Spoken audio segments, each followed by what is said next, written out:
दोस्तों, तो कैसे हैं आप सभी। मैं आपकी अपनी पूछा आशा करती हूँ सभी मस्त होंगे, तंदुरुस्त होंगे और ज़िंदगी का आनंद ले रहे होंगे।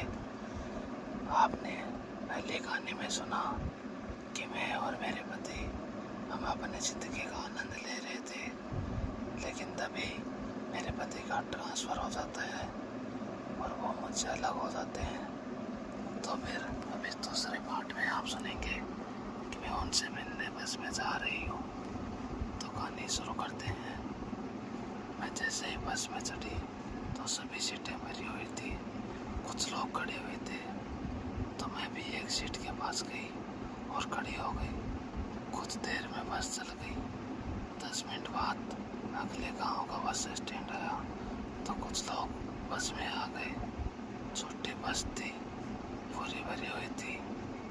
एक लड़का था, दिखने में भी सही था, शरीफ लग रहा था, 25 साल का होगा। वो मेरे पीछे आकर खड़ा हो गया। कुछ देर बाद मुझे लगा वो मेरी गर्दन की खुशबू ले रहा है, लेकिन मुझे लगा मेरा वहम होगा। थोड़ी देर बाद बस का टायर किसी गड्ढे में गिरा तो वो लड़का मुझसे टकराया, जिससे उसने मुझ पे हाथ रख दिया। मुझे उसमें बहुत गुस्सा आया तो मैं उसको वहीं पे डांट दिया, जिससे मेरे बाजू में खड़े एक आदमी को लगा कि ये मुझे परेशान कर रहे हैं। वो मेरे आगे वाले सीट पे बैठे थे और उनको पता था कि इस बस में कई सवारियों को परेशान किया जाता है। उन्होंने बोला कि आप मेरी सीट पर बैठ जाइए, तो मैं झट से उनकी सीट पर बैठ गई। मैंने उनको बोला थैंक यू अंकल जी, तो उन्होंने कहा कोई बात नहीं बेटा, मुझे पता है इस बारे में, यहाँ पे ये सब आम बात है। तो मैंने बोला अंकल जी इनको कोई बोलता क्यों नहीं है। तो अंकल जी बोले बेटा ये अकेला नहीं है इस बस में, इसके साथ 3-4 और दोस्त हैं जो आगे वाले गांव के हैं। इन्हीं दोस्तों ने ऐसा समाज बना रखा है, पूरा गांव इन्हीं का है। तो मैंने कहा अंकल जी इनके खिलाफ कोई पुलिस में रिपोर्ट नहीं लिखा था क्या। तो अंकल जी ने बताया कि एक बार एक लड़के ने ऐसा किया था तो पुलिस ने उसको पकड़ लिया, लेकिन दूसरे दिन उसने फिर उसी लड़के के उस बस में छेड़ दिया। लड़की फिर पुलिस स्टेशन गई तो पता चला कि लड़का तो पहले से ही जेल में है। लड़की क्या बोल सकती थी। और फिर ये लड़के उसको हर दिन परेशान करने लगे, जिस कारण उस लड़के ने यहाँ आना ही बंद कर दिया। मैंने बस में सुना था कि एक दिन तो बेचारी के कपड़ों को काट दिया था पीछे से, जिससे उसके अंदर के कपड़े भी दिखाई देने लगे थे। और अगले दिन पीछे से किसी ने उसके कपड़ों पे लिख दिया 1 घंटे का 1000 रुपये। बताया जाता है कि वो लड़की उस दिन के बाद से कभी नहीं आई। अब भगवान जाने बेटा, वो लड़की ठीक है या नहीं। तो मैंने बोला अंकल जी इन सब बस वालों को बैठाना ही नहीं चाहिए ऐसे लोगों को।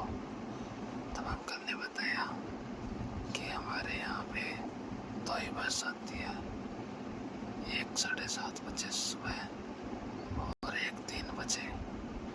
तो बेटा अगर कभी कभी बुधवार को 12 बजे भी जाती है, इसलिए ज़्यादा सवारी है जिनको जाना ही पड़ता है, और बस वालों को इनमें डरते हुए बस में बिठाना ही पड़ता है।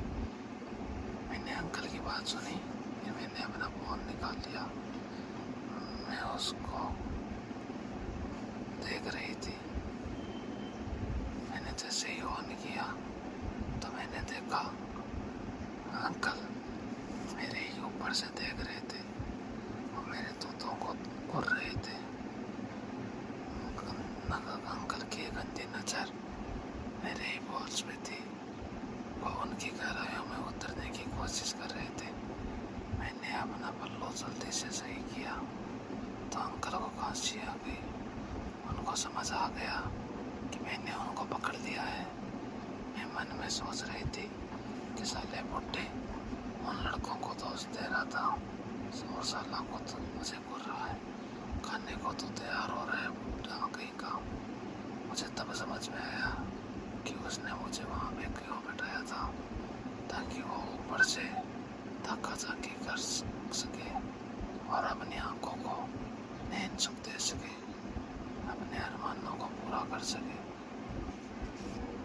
देख के सही संतुष्टि तो मिली गई होगी बुड्ढे को। मुझे तो लगा आज तक बुड्ढे ने तो कुछ ऐसा नहीं देखा होगा, लेकिन मैंने कुछ नहीं बोला। कोई बात नहीं, इसी में सीट तो थी, वरना वो पीछे से पूरे रास्ते परेशान करता रहता। इतने में वो काम भी आ गया जहाँ वो लड़के उतरते थे। वो 3 लड़के थे नीचे। वो लड़के वहीं पे सभी नीचे उतर गए और बाद में वहीं पे खड़े हो गए। मैंने देखा कि बस भी वहीं भी बंद हो गई। मेरे पास वाले से पूछा तो उसने बताया कि यहाँ पे तो बस हर रोज़ रुकती है, 10 मिनट रुकेगी और फिर चल देगी। तो मैं भी आराम से सीट के सीट लगा कर सो गई। उस बस स्टैंड से कुछ लोग उतरे और कुछ लोग बस में चढ़े, लेकिन उतरने वालों की संख्या ज़्यादा थी, जिस कारण से सीटें खाली हो गई। तो अंकल जी मेरे पास वाले सीट पर बैठ गए। थोड़ी देर तो शांत बैठे रहे, फिर वापस से बातें करने लगे, पूछने लगे कहाँ जाओगी। मैंने बताया मैं शिवाड़ी जा रही हूँ। अंकल बोले वो तो अगला गाँव है। मैंने कहा जी हाँ अंकल जी मुझे पता है। तो वो पूछने लगे वहाँ पे किसके यहाँ जा रही हो। तो मैंने कहा मेरे पति है वहाँ पे, वो एक सरकारी टीचर है, तो उन्हीं से मिलने जा रही हूँ। तो अंकल ने बताया कि वो भी एक मास्टर है और उसी गांव में उन्हीं की भी नौकरी है। तब उन्होंने मेरे पति का नाम पूछा तो मैंने कहा मेरे पति का नाम राज है।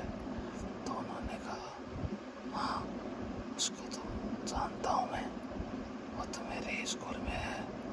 फिर उन्होंने स्कूल का नाम बताया। मैंने कहा जी हाँ इसी में है। तो अंकल बोले चलिए फिर आपका साथ मिल गया हमें आखिरकार। मैंने अंकल की ओर देखा, साला अंकल ऐसे मत बोलिए अंकल, देखो और आज तो मेरा दोस्त है, मैं तुमको भाभी बोलूँगा। मेरे तो पैरों के नीचे से ज़मीन निकली गई। मैं सोचने लगी कि शायद ये मेरे ससुर से भी बड़ा है और मुझे अपनी भाभी बना रहा है, बेशरम मोटा। मैंने कहा मैं तो आपके बेटे की उम्र की हूँ अंकल जी। तो उन्होंने कहा ऐसा तो हो ही नहीं सकता। मैंने कहा क्यों नहीं हो सकता। तो अंकल बोले मेरी कोई बेटी नहीं है, मैंने तो अभी तक शादी नहीं की। मैंने कहा क्यों की नहीं या हुई नहीं। तो अंकल ने कहा क्या करना है शादी का, शादी होने के बाद आदमी बन जाता है और मैं ठहरा खुले आसमानों का परिंदा। आज इसके साथ तो कल उसके साथ, परसों किसी के साथ, तो अगले दिन और किसी के साथ। जिंदगी का दूसरा नाम मौज मस्ती है जो मैं ले रहा हूँ। शादीशुदा ऐसा कैसे कर सकता है जो मैं, और हाँ शादीशुदा ऐसा क्या कर सकता है जो मैं नहीं कर सकता। बस उसकी बीवी होती है और मेरी बीवी नहीं है। फिर भी मैं इस बात से दुखी नहीं हूँ, क्योंकि आपके जैसे दोस्त मिल जाते हैं तो फिर बीवी की भी जरूरत नहीं होती। मेरा तो सिर घूमने लगा। मैंने कहा अंकल जी मैं कब आपकी दोस्त बन गई, पहले भाभी बनाया अब दोस्त बना रहे हैं, कुछ टाइम बाद भाई भी मत बना लीजिएगा। तो अंकल जी हंस दिए और अंकल बोले आज नहीं तो क्या कल तो बनी जाओगी। मैंने कहा जी नहीं अंकल जी मैं सिर्फ मेरे पति से प्यार करती हूँ। तो अंकल जी बोले तो मैं कौन सा प्यार करने को बोल रहा हूँ। मैंने कहा जी नहीं, मुझे कोई दोस्त नहीं बनाना, मैं ऐसे ही ठीक हूँ। ऐसा बोलकर लड़की मेरे होते और कुछ समय बाद बस शिवाली पहुंच गई।